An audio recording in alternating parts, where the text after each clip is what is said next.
Are you strategic? The answer can make or break your business. Welcome to Strategic Minds, the podcast where we'll do a deep dive in conversations with extraordinary leaders to learn how they think, plan, and act strategically. I'm your host, Rich Horwath, founder of the Strategic Thinking Institute and author of the book Strategic, and my vision is to teach the world to think strategically. Now, let's explore Strategic Minds. We're stuck. What do we do? I have no idea. You need a new strategy. We need a more dynamic strategy. The strategy? You have to strategize. But you won't strategize. Let's talk a little strategy. Welcome to Strategic Minds. Today on the show, I'm excited to speak with Angie Hicks, the co-founder and chief customer officer of Angi, formerly Angie's List, a company that enables consumers to get all of their home service jobs done well. They've helped more than 150 million homeowners care for their homes. Angie started Angie's List in 1995, growing from supporting a few Midwestern cities to becoming the first national digital directory for home improvement through an IPO, an acquisition, and a rebrand. She's been honored with awards for entrepreneurial achievements and leadership in the technology field. In 2016, she was named the Woman Tech Founder of the Year, and in 2017, she received both the TechPoint Trailblazer Award and Harvard Business School's Alumni Achievement Award. Angie, thank you for being on the show today. Thanks, Rich. It's great to be here. So let's begin with your origin story. I know we're fellow Midwesterners. Please share with us where you grew up and how that environment and the people there shaped who you are today. I grew up in Fort Wayne, Indiana.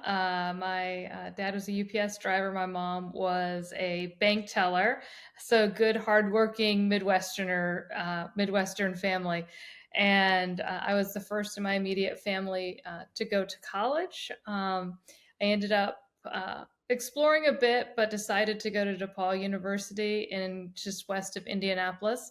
It's a small liberal arts school. I'm a pretty quiet, shy person, and the idea of going away to school was a little intimidating to me, and a small school seemed like the right place to go.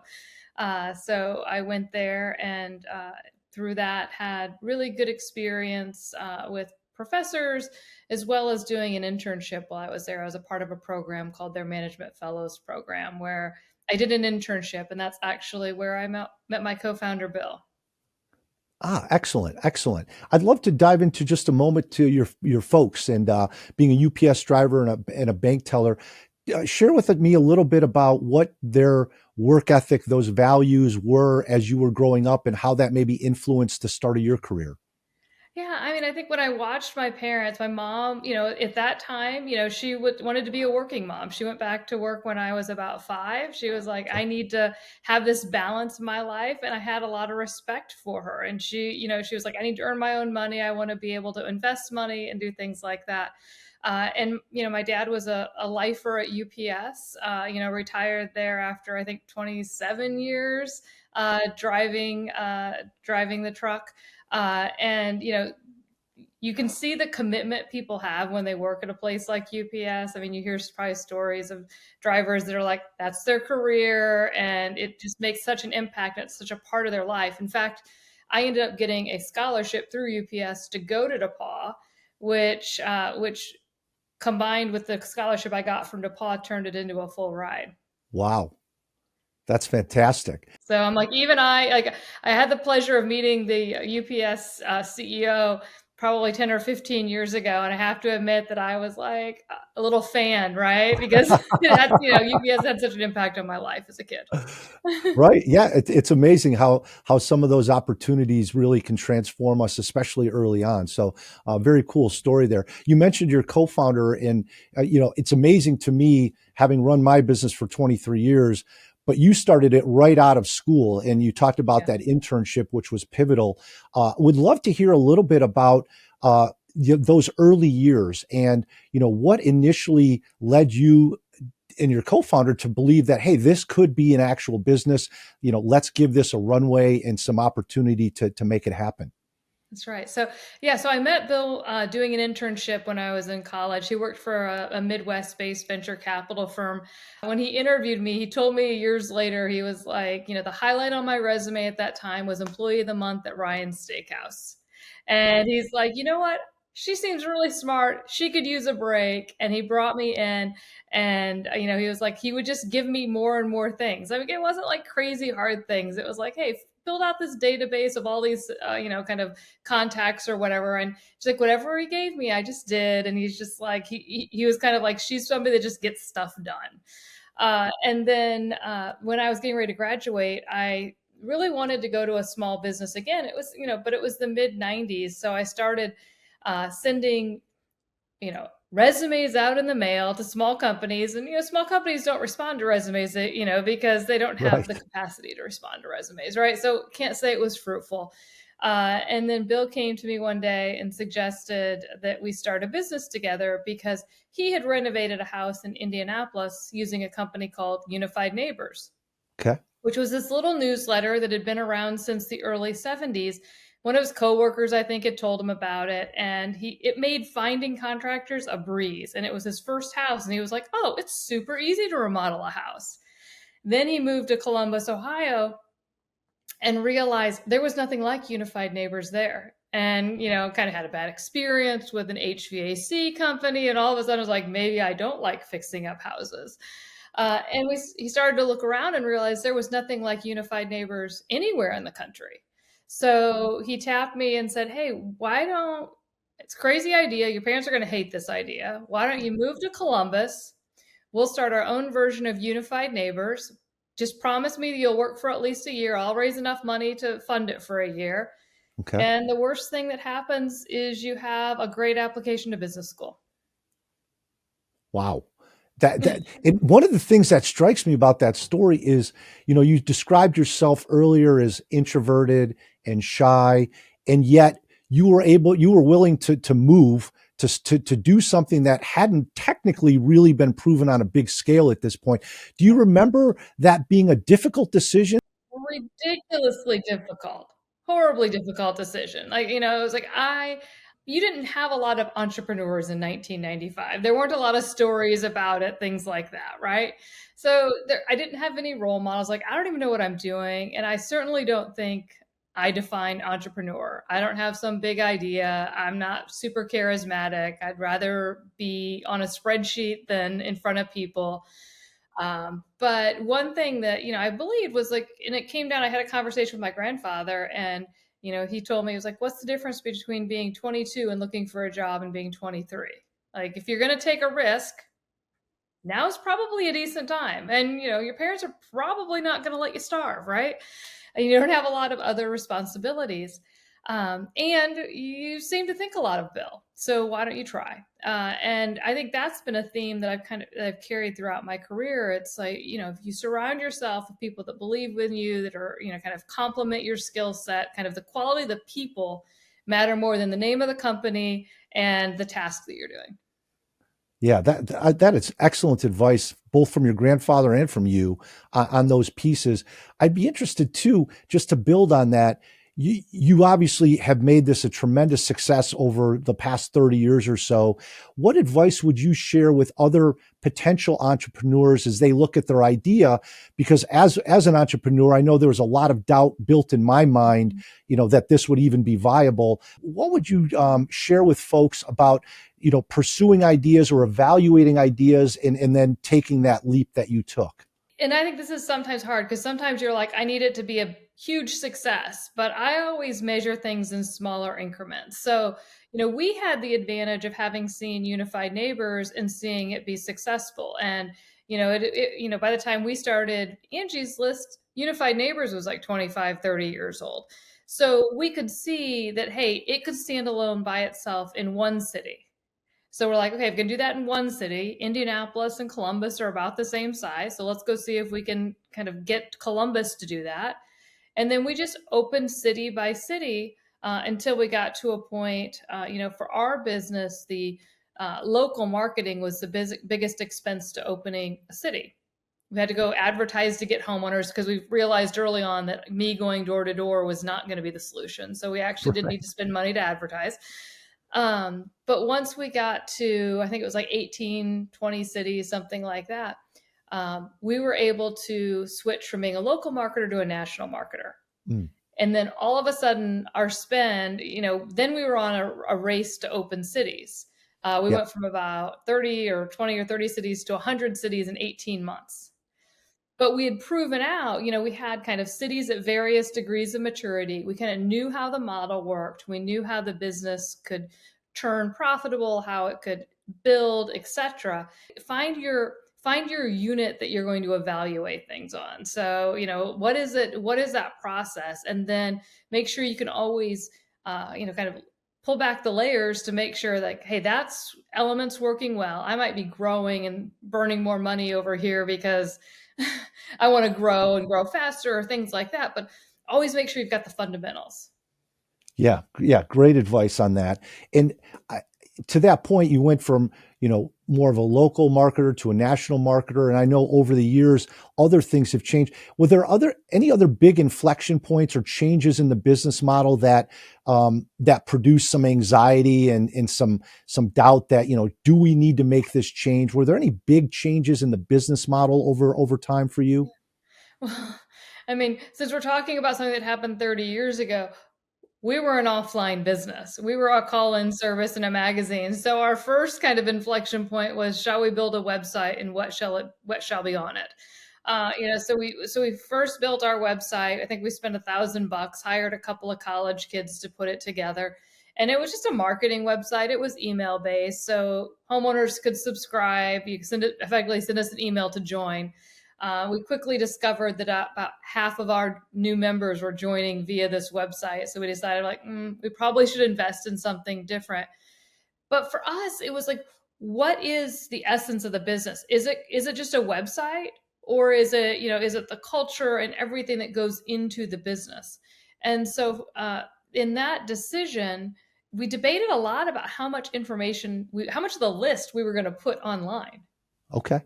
It's like, are you going to be able to look at everything, Rich, or every category? You're going to be able to look at one or two categories. How many of the reviews you're going to be able to see? It was like, there was like this kind of trust of technology that we went through, right? Where we're kind of like, Sure. how much matters.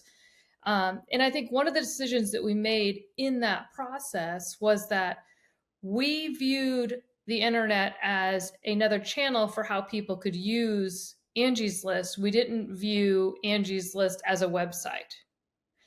And the reason I kind of differentiate that is I think it helped us to kind of stay true to some of the fundamental cultural core principles of the business that helped through a time when kind of websites were popping up everywhere and businesses were kind of all web only. It gave us more substance and more texture to kind of who we were as an organization and what we stood for.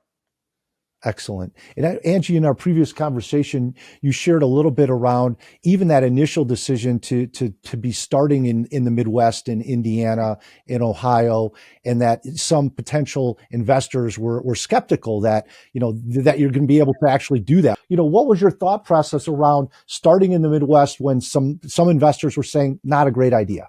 Yeah, I mean, Bill and I were both from Indiana. We loved Indiana. We started in Ohio because he was working for the venture firm in Ohio at the time.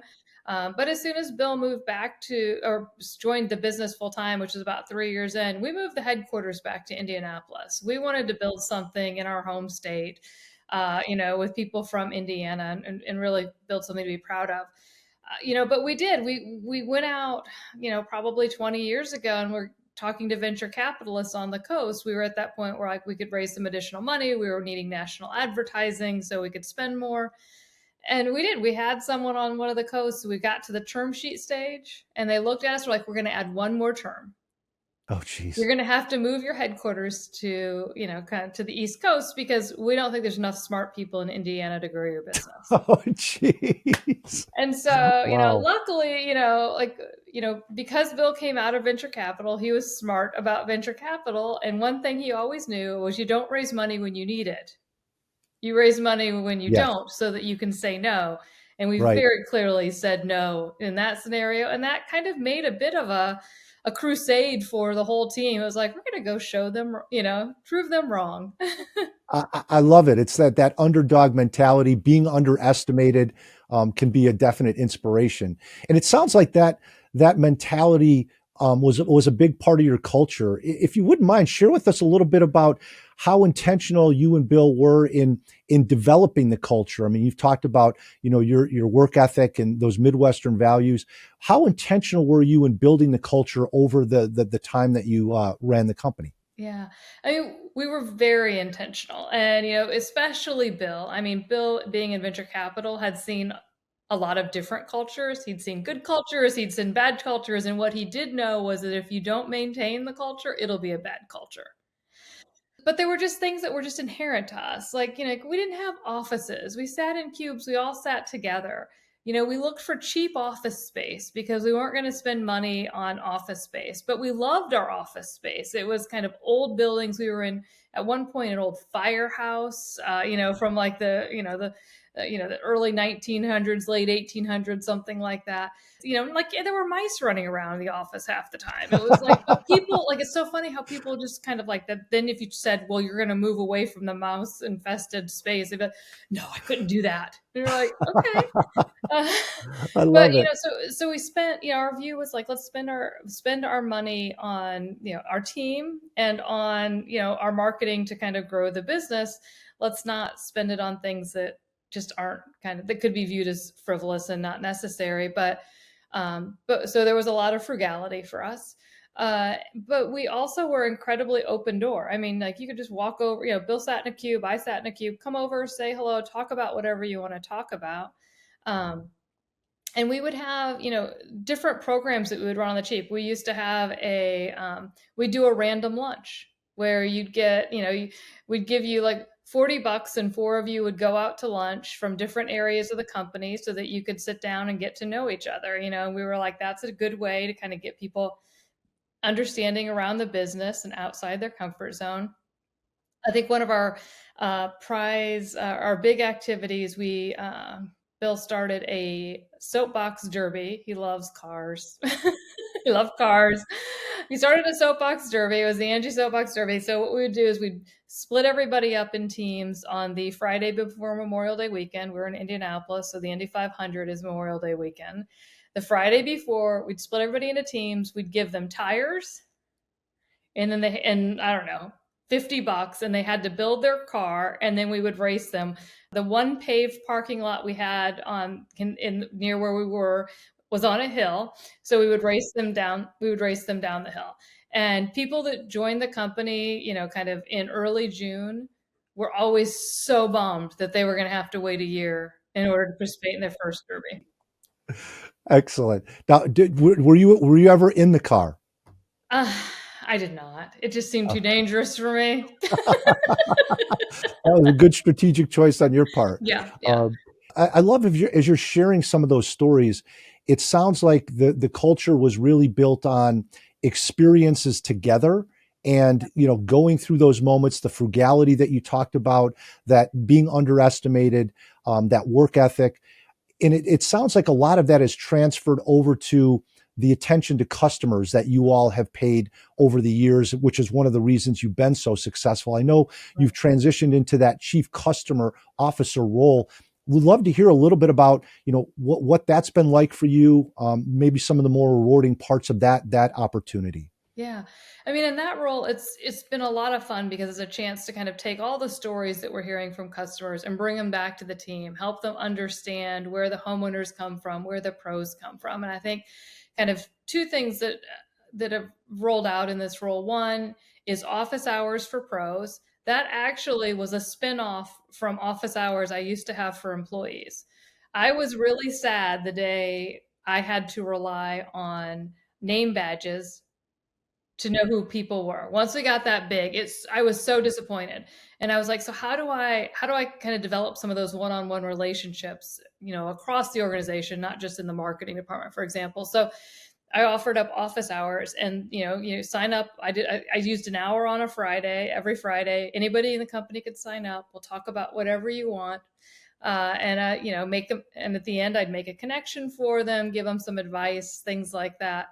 And, it was one of those where I felt like the offer was oftentimes more valuable than the number of people that took part in the meetings. And I got way more out of it than I think the team did, but it was really well received.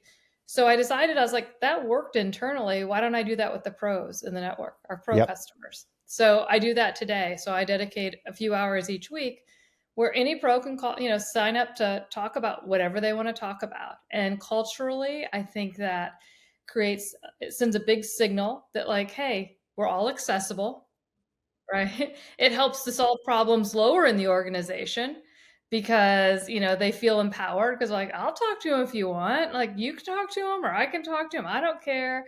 And it helps to kind of spot trends. I usually find that if I'm kind of hearing something a couple of times, it's probably a bigger kind of thing that we're hearing in the front lines, right? So let's go figure out what's going on. And it, supports the care organization to help them get changes made. Excellent. Angie, I'd be interested, just as out of curiosity, I work with executives oftentimes, especially in healthcare. One of the challenges they seem to have is, where do we allocate our resources from a customer perspective? Because in healthcare, there's lots of different, there's decision makers that might be physicians or nurses. There's the end consumer, the patient. There's the insurance company. So one of the challenges those folks face often is, where do we focus our resources? As you've talked about your business, you've obviously got the consumer, and then you've got the pros.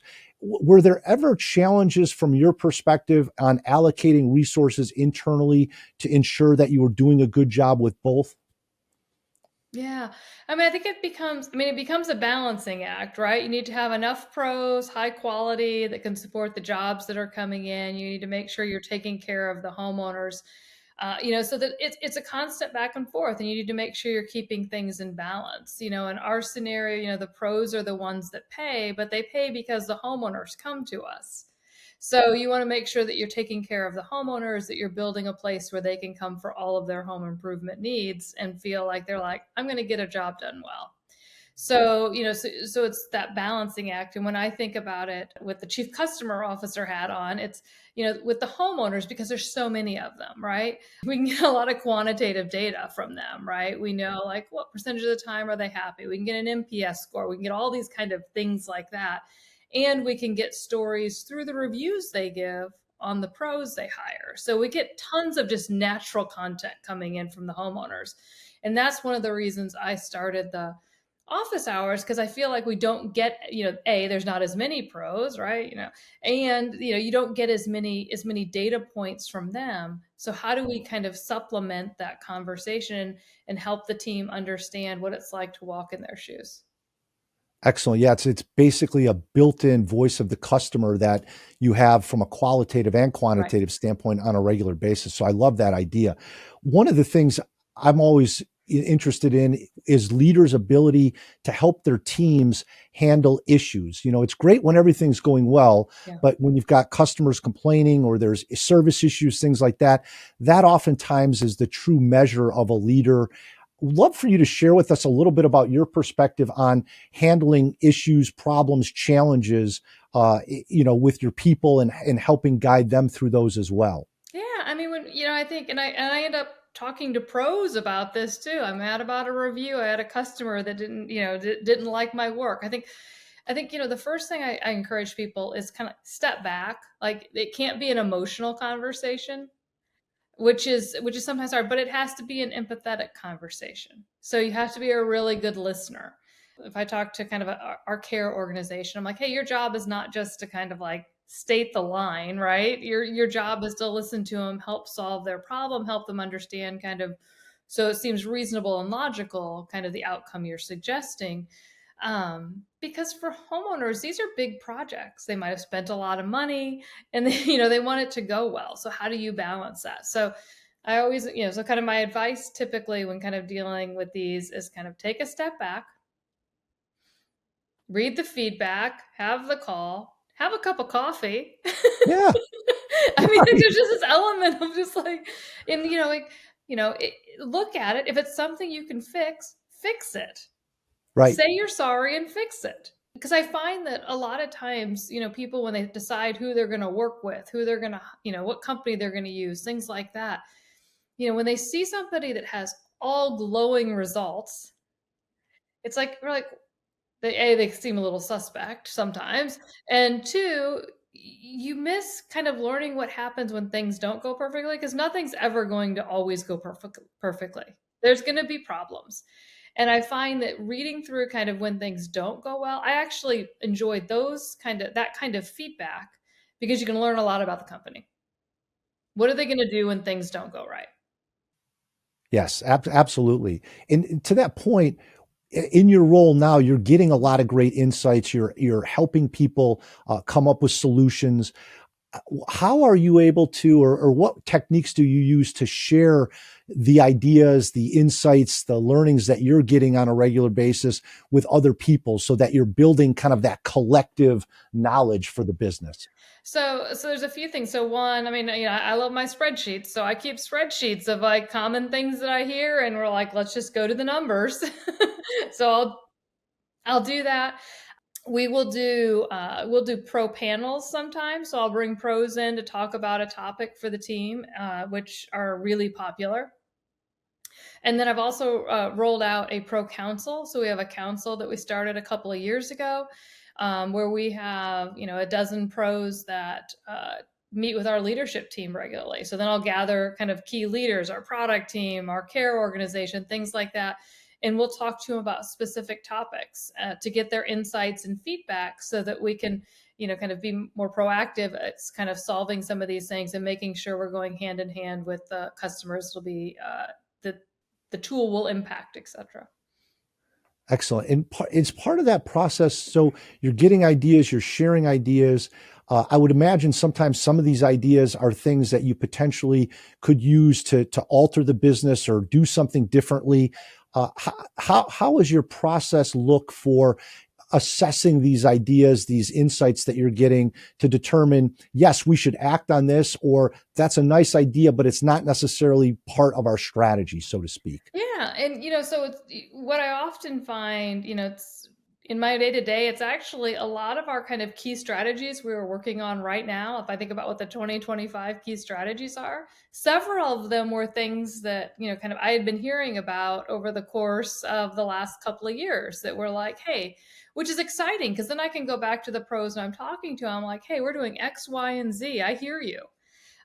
So we're using that to kind of direct where we're going. But you're absolutely right. There's always going to be things that are too tangential to what you're working on that'll derail. That you're going to have to say, hey, I hear you, I appreciate that, but we're not going to be able to do that one right now.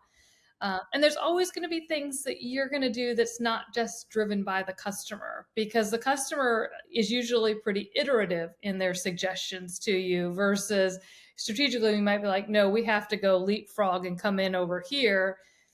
And the customer's not going to get us there.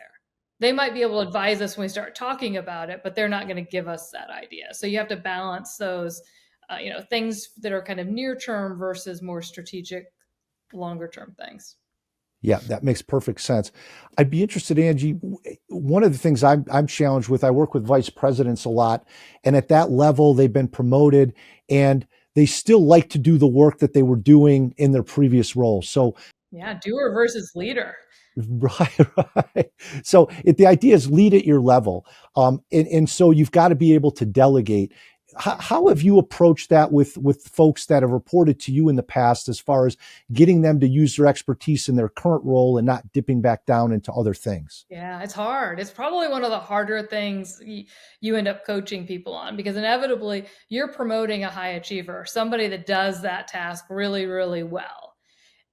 But that doesn't mean they're necessarily a great people leader, or, some of the tasks, kind of the skills they're going to be using in their leadership position may not be the skills that got them there.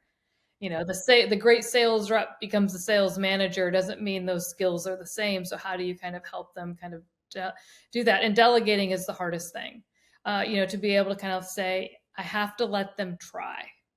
And I think it's a very conscious thing that you have to work on, and you have to work with those people that do that. I mean, I was horrible at that. I mean, I'll be honest, like I used to buy all of our marketing, all of our local marketing. I negotiated every contract myself. It was the spring when I would negotiate them. My second child was born in the spring. And so I was going to be out for 6 weeks when the contracts needed negotiated. So I had to give it to someone. I was joked around. I was like, is exactly what I needed. So I gave her the stuff. I was like, okay, you need to negotiate. So I was like, okay, I'm going to give her a lower number than I anticipate because I want to make sure she comes in the number I want. Trisha was great. She was like, I want to make sure I meet Angie's low goal, so I'm going to lower the number even further. Lo and behold, we got the best rates we'd gotten in a long time. I love And it. I never bought another contract.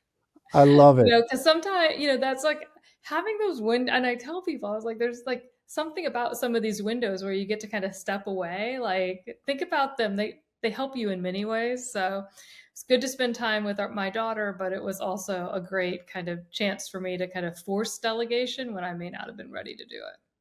Yeah, the great story there. And you just talked about stepping away. One of the things I'm always interested in is the idea of working on the business versus working in the business. And it's easy, especially when you were starting things up, you're working in the business constantly. Did you notice a shift or a change throughout your career in taking time to step back, as you've talked a little bit about, and do more thinking on the business versus the task-oriented activities? Yeah, that is so true. And it's hard because sometimes when you're just like, you feel like you're kind of dealing with whatever the fire of the day is. And then all of a sudden you're like, no, I need to actually spend some time thinking. It's just a different way to spend your time and a different skill set. So when was working on developing that skill, it was similar to how I thought about it in the early days. So the things that are uncomfortable to me, that are new to me, that are, that need more kind of learning from my perspective, like I like to do those early in the day or early in the week, because it's easy to get kind of caught up in everything else. Like, oh, I'm going to look at email now, or somebody called me to do this or that, and you're like, you can get distracted. So kind of you have to dedicate some quiet. You have to dedicate time to those activities. Otherwise, Mhm. they will always be kind of pushed out. Yeah, I like that idea of dedicating time, almost making an appointment, so to Right. speak, in the calendar so that it's locked in. So that Exactly. makes a lot of sense. You've obviously had a storied career, 30 years here. One of the things I'm interested in just personally is how do you maintain the focus, the motivation? Because obviously with your success, there's lots of other opportunities that I'm sure have popped up over the years. You could have gone this way, you could have done this, you could have tried that, but you really stayed dedicated to this organization and continuing to grow it. How do you keep that motivation over the long term? Yeah. And it kind of comes back to what we were talking about at the beginning, and it's really about people. So when I think about like, hey, do I like what I'm doing? I base it on two factors. One, do I like the people I'm working with? And two, am I learning new things? And if I can say yes to both of those things, then I'm happy. And sometimes it requires forced activity for me to be learning new things. Like I've seen a lot of things. So it's like, I'll go through phases like, I want to understand this, or I want to learn something about that. And I have to go learn something, or I have to start something new. I still try, kind of this office hours or the pro council, or those are a little bit of my entrepreneurial tangent inside of the organization, right? I do those kind of kind of outside the normal course and do them kind of by myself so that I can just get them off the ground. I'm like, like let's not derail what everything else is. Let's just go test this petri dish, and if it works, we'll incorporate it. And now the whole leadership team sits in on these pro council meetings. So it's kind of like, how can I kind of think about new and different ways to kind of think about the problem? For me, I love home improvement. I'm like, like I love, I think that's part of the passion, is if you love what you do in that regard. And I love the people and the stories. How helping small businesses grow is a great cause. Yeah, and I'd be interested too, just to follow up on that. Over 30 years, you've had a lot of success, and it's easy sometimes to stay in that mental rut that, hey, what we've done in the past, we're just going to keep riding that horse. Yeah. But obviously concepts like disruptive innovation, you don't want to be surprised and lose the pulse of what's important. Obviously, in your role as chief customer officer, you've got an opportunity to stay really tight with what's important to folks. How have you made sure that over the years that the business hasn't just got complacent, but looked for new ways to evolve and to innovate? Yeah. And sometimes you have to force those things, and you have to be very cognizant of the role you play in that. It's like you can fall into the right. Yeah, we tried that before. Oh, we didn't do that. I mean, like I've been different points in my career where I was like, I would intentionally not speak at a meeting because I didn't want to kind of derail kind of the flow. You're like, let's hear what new people have to say because they're looking at this fresh. I'm like, I tell people every time when they first join the company, I'm like, you're never going to get to be new again. So take that moment and share as many insights as you can about what you're seeing and how it is, because that kind of first, 6 weeks, 2 months, whatever it is, like you get to be new and you have a new perspective before you kind of like settle into the process. So I really kind of lean into that as well. And then sometimes you just have to force things. I remember one time, with my marketing team years ago, I was like, you know what? We are not exploring enough in digital advertising at one point, because 15 years ago or whatever. And I was like, I just arbitrarily set like, you are going to spend X% of the marketing dollars in digital. Yeah.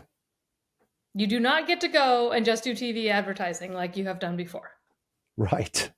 You do not get to scale TV. You have to go figure this other things out. Or, we do the same thing with SEO, back in the day. I mean, like sometimes you have to kind of force a learning function on the organization because it's important, because the landscape shifts and you don't want to get caught flat-footed. Yeah, I love that advice about forcing the learning function on the organization. That's a great piece. Over the years, obviously, you've built competitive advantage because you've been successful for such a long time. What's been your approach to thinking about assessing the competition over the course of your career? Yeah.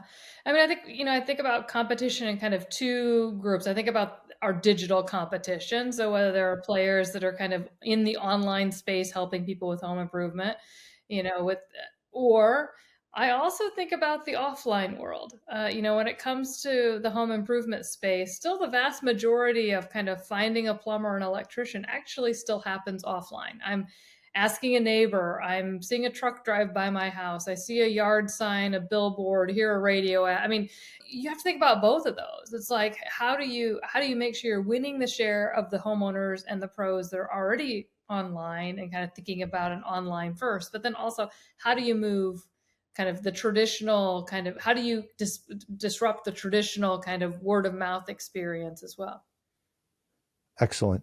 And once you got to a certain level of success, it's sometimes we go from challenger to leader, and sometimes folks can get too defensive, be looking over their shoulder too much.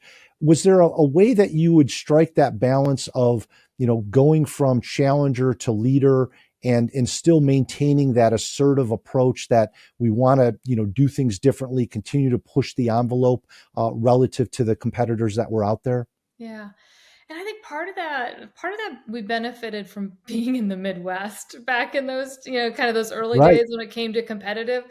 Like we had the benefit of, we ended up with venture money from the coast or whatever. So we had venture capitalists that were giving us kind of insights, but we weren't kind of bombarded with every new entrant into the field and things like that all the time, which I think happens sometimes when you're on the coast and kind of a startup mentality, which allowed us to kind of keep heads down.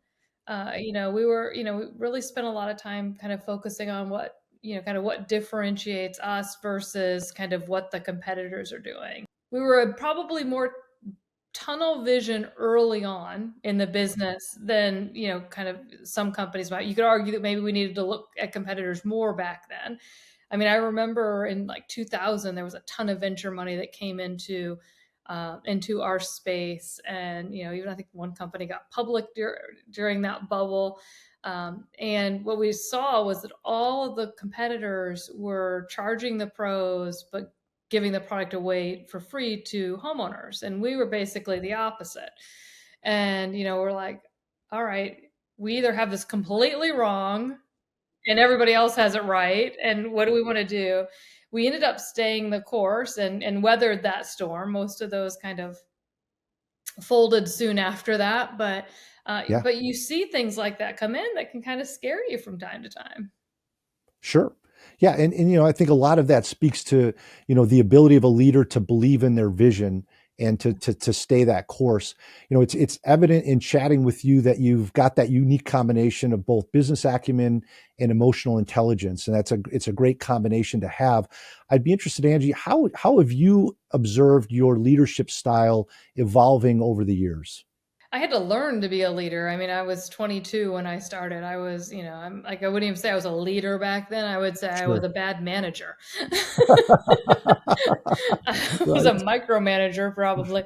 You have to learn those things. And, I think especially when, you're in a startup mode and like it seems like things are moving fast and you're wearing a lot of hats and doing a lot of the work, it's hard to delegate, which we've already talked about. And you're like, oh, I can just do it myself faster. So you kind of walk into that path. So you have to kind of balance that element. And you're always working on the business. And here's a news alert. Not everyone that comes to work for you is going to be always working on the business like you are. And that's okay. So, yeah, it was one of my favorite comments came from one of our sales reps who worked for us for a long time. She and I probably were a little oil and water when we first met. But it was, years later, after I'd had a couple of kids, and she was like, you know what? You became a better leader when you became a mother. And it was, and it was an interesting comment. And I think she's right, because it was like, I had other things. Other things were priority. There were other parts of my life that became a priority that forced a different understanding and appreciation for what we were doing. It doesn't mean I worked less or worked less hard, but it was just a perspective change that happened with it. So that perspective change, that's interesting. So if we extrapolate that for other leaders, potentially that aren't parents, I mean, what would the advice be to them that you could take away from being a parent that became a leader as well in that facet? I mean, I think it's like what makes you whole. I think Ah, sometimes, when great you're an point. entrepreneur, you're like all in. Right. But no one can be all in on one thing in their life for a long time. You burn out. I mean, just like, it results in kind of a bad outcome. So it's like, how do you replenish yourself?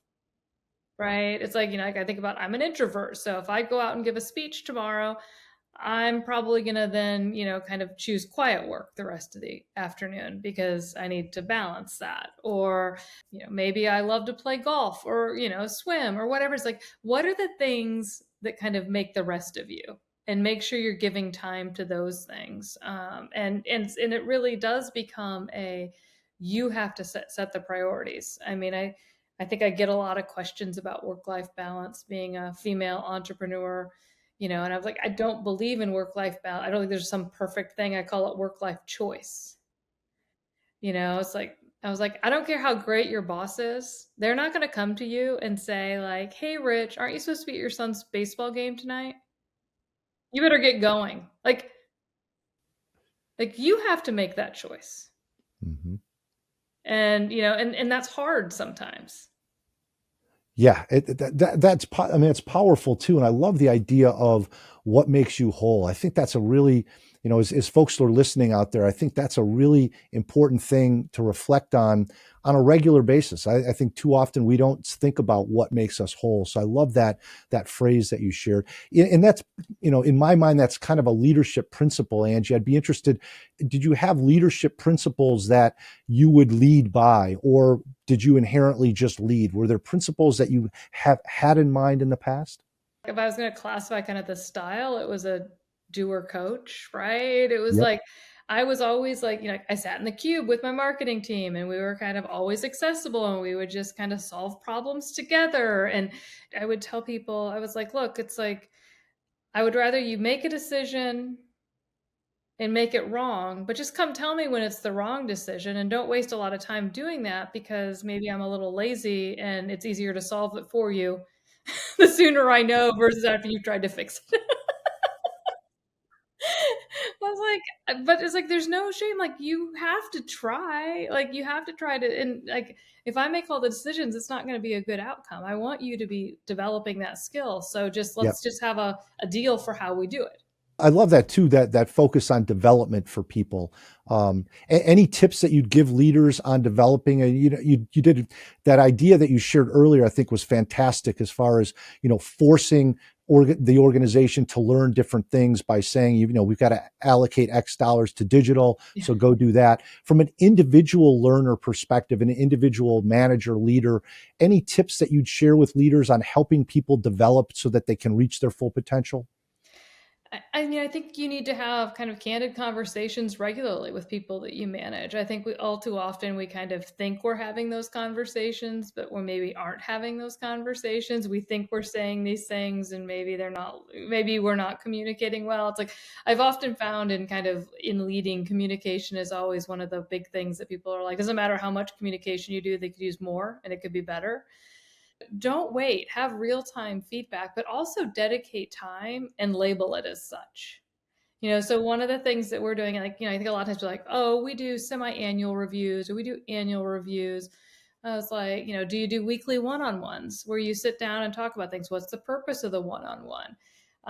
We added in our org, we do a monthly kind of goal review where we actually sit down and almost like similar to that semi review or that annual review, where we actually just sit down and talk about kind of performance so that it's not this big thing that happens. It's like, we're going to talk about it every month, because if it's a big thing, it's hard to correct by the time it's a big thing.